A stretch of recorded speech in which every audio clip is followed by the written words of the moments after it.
बिस्मिल्लाहिर्रहमानिर्रहीम। अस्सलाम वालेकुम अज़ीज़ तलबा, मैं हूँ आपका उर्दू टीचर वहीद। बेटा आज का हमारा टॉपिक है दो मौज़ूआती ख़ुतूत हैं 5 और 6। ख़त नंबर 5 और 6। एक ख़त है दोस्त के नाम जिसमें उधार रकम मांगने का जो है तकाजा है, वापसी का तकाजा, उधार दी गई रकम की वापसी का तकाजा। और दूसरा ख़त है चचा जान के नाम जिसका मौजू है कि जापानियों की तर्ज ज़िंदगी के बारे में मालूमात हासिल करने के लिए चचा को ख़त लिखना कि जापान की जो ज़िंदगी है, वहाँ के लोग हैं, वहाँ का कल्चर कैसा है वगैरह वगैरह। तो ये दो ख़त हम आज पढ़ेंगे। ख़त का तरीक़ेकार सेम है, जैसा कि मैं पहले बता चुका हूँ कि जब ख़त आप लिखते हैं तो सबसे पहले अपने पेज के ऊपर दाएं जानिब इम्तिहानी मरकज़ लिखते हैं, उससे निचली लाइन पर जो है उस दिन की आप तारीख डाल देंगे और उसके नीचे निचली लाइन पर जाकर दरमियान में जिसके नाम आप ख़त लिख रहे हैं वो लिखेंगे, जैसे प्यारे दोस्त या प्यारे चचा जान। उससे नीचे जो है पूरे पेज पे आप लफ्ज़ महमूद लिखते हैं, जो बातें आपने करनी होती हैं वो उसके अंदर आप लिखते हैं। और फिर उसके बाद ख़त के आखिर में एक दुआया कलमा लिखते हैं कि फ़लाँ को प्यार और फ़लाँ को सलाम। और फिर बाईं जानिब नीचे आके आप लिखेंगे वस्सलाम, आपका मुखलिस या आपका प्यारा भाई या आपका भतीजा, जो भी रिश्ता हो जिसको आप ख़त लिख रहे हैं उससे जो आपका रिश्ता बनता है उसके मुताबिक आप ख़त को वाइंड अप करते हैं। तो ये तरीका है। 10 नंबर का ख़त होता है बोर्ड में और आसान होता है, कम टाइम लगता है। आपको 2 ऑप्शन दी जाती हैं, या दरख्वास्त एक लिखनी होती है या ख़त लिखना होता है।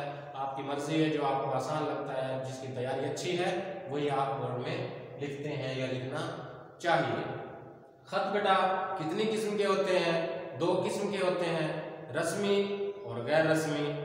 रस्मी खतूत जो है वो जो दफ्तरों में मुख्तलिफ़ किस्म के खतूत लिखे जाते हैं, जैसे वापडा जो है वो किसी और महकमे के नाम लिखता है, या कोई मुख्तलिफ़ महकमे जो एजुकेशन का महकमा वापडा को लिखता है, तो ये क्या हो जाएंगे? रस्मी।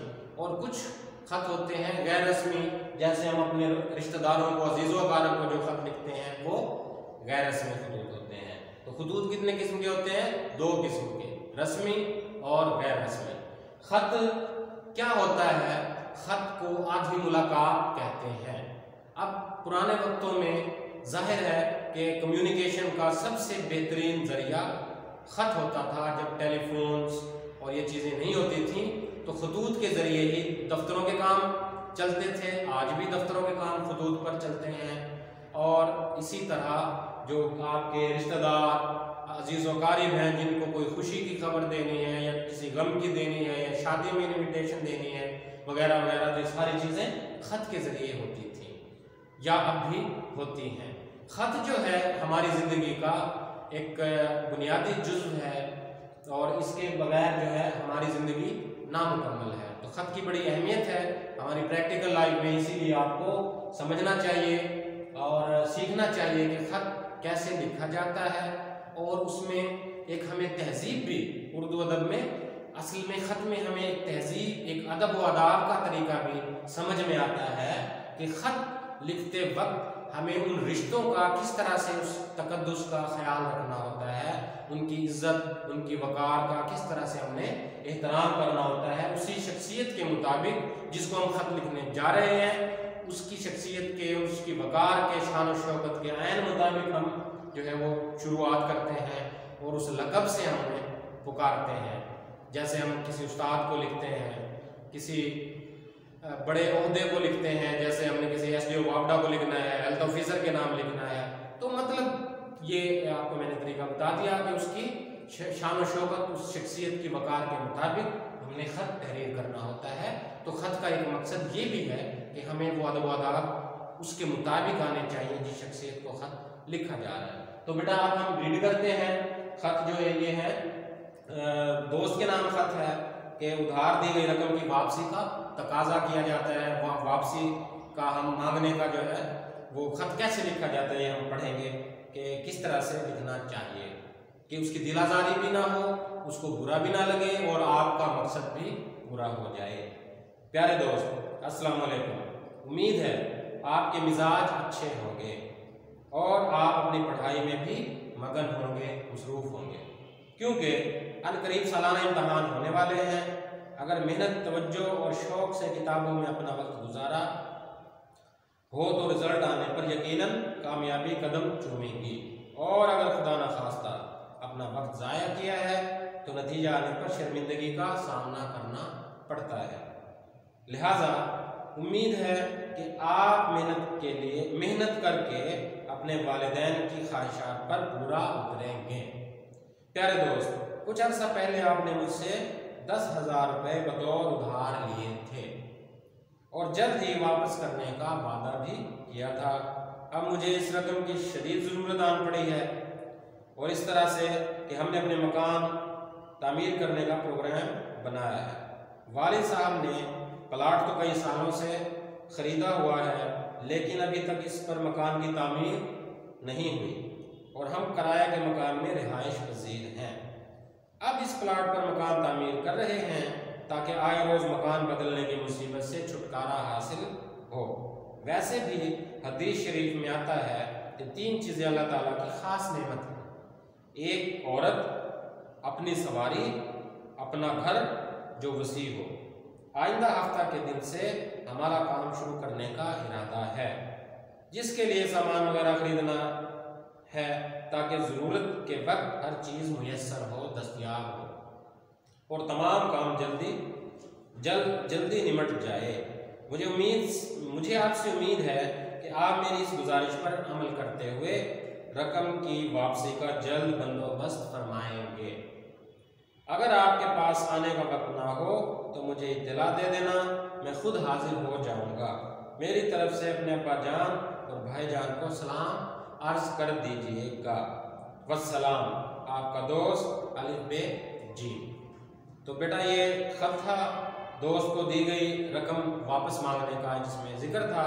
अब हम पढ़ते हैं कि चचा के नाम खत लिखना कैसे है, और उसमें जो है हम किस तरह से दरियाफ्त करेंगे कि जापान में लोग किस तरह से ज़िंदगी गुजार रहे हैं और चचा वहाँ पर मुकीम हैं, वहाँ रहते हैं जापान में।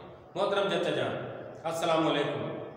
हम सब अल्लाह के फजल व करम से खुशो खुरम हैं। अल्लाह की रहमत के सबब यकीनन आप भी तंदुरुस्ती से खूब लुत्फ़ उठा रहे होंगे। प्यारे चचा जान, आपको मालूम है कि बचपन ही से मुझे दुनिया की दीगर तरक्की याफ्ता अक़वाम के बारे में जानने का शौक़ जुनून की हद तक है। इस सिलसिला में मैं अक्सर उन ममालिक की तहज़ीब व तमद्दुन पर मुश्तमिल किताबें पढ़ता रहता हूँ और अपने असातिज़ा से भी रहनुमाई हासिल करता रहता हूँ। चूँकि आप गुज़श्ता कई सालों से जापान में मुलाजमत के सिलसिले में रिहाइश पसीर हैं, इसलिए आपने जापानी तहज़ीब और मुआशरत का खूब मुशाहिदा भी किया होगा। चुनाचे आप मेरी रहनुमाई फरमाकर मेरे ज़ौक़ जुस्तजू को तस्कीन अता फरमाइए और बताइए कि जापानियों का कौमी पहनावा क्या है, लिबास क्या है, कौमी ज़ुबान के साथ तर्ज़ सलूक कैसा है, कौमी ज़ुबान के साथ उनका किस अंदाज़ क्या है, सलूक क्या है, तरीका क्या है। जापानियों के निज़ाम तालीम के मुतालिक ज़रूर आगाह फरमाएँ, आगाह करें, बताएँ, और ये भी बताएं कि क्या वो लोग भी हमारी तरह तालीम में अंग्रेज़ी के मोहताज हैं। जापानियों का अंदाज़ हुक्मरानी कैसा है, उनके फ़ौजी निज़ाम के बारे में तफसील से आगाही फरमाएँ। जापानियों के आम तर्ज़ हयात से मुतल्लिक़ ज़रूर बताएँ। आम तर्ज़ हयात, आम ज़िंदगी गुजारने के तरीके, कि वो ज़िंदगी कैसे बसर करते हैं, कि वो अमन पसंद हैं या लड़ाई पसंद। क्या जापान में इंसानी तफरका परस्ती पाई जाती है। जापानी अवाम पाकिस्तान और पाकिस्तानी अवाम के बारे में आम राय क्या रखते हैं। जापान के अहम कौमी और मकामी त्यौहार कौन कौन से हैं। जापानी अपना कौमी दिन यानी आज़ादी का दिन कैसे मनाते हैं। जापान के लोगों में खुशी और मसरत और गम और परेशानी के उमूर कैसे सर अंजाम दिए जाते हैं। शहरी और देहाती ज़िंदगी के बारे में भी रहनुमाई फरमाएं। चच्ची जान की खिदमत में सलाम। आतिका और बुशरा को प्यार, और हाँ, नन्हा रेहान कैसा है, छोटी सी बरीरा को भी प्यार। वस्सलाम, आपका भतीजा अलिफ बे जी। तो बेटा आज हमने ये 2 खतूत पढ़े दोस्त के नाम खत और चचा जान के नाम खत। तो उनमें हमने जो है दोस्त के नाम में हमने रकम उधार मांगने का तकाजा किया, और जो चचा के नाम था उसमें जो कि जापान में रहते हैं उनसे मालूमात हासिल की उस खत के ज़रिए कि किस तरह से वहाँ की ज़िंदगी है, उनका कौमी दिन कैसे मनाते हैं, और वो लोग खुशी और गम में किस तरह का इजहार करते हैं, और उनकी फ़ौज का निज़ाम कैसा है, और उनका जो है लोगों का पाकिस्तान के बारे में क्या राय है, वगैरह वगैरह। तो बेटा ये हमारे 2 खतूत आज मुकम्मल हुए। अगर आपको कोई डिफ़िकल्टी हो, कोई परेशानी हो, तो आप व्हाट्सएप या कॉल पर आ सकते हैं। अल्लाह आपका हामी नासिर हो। अल्लाह हाफिज़।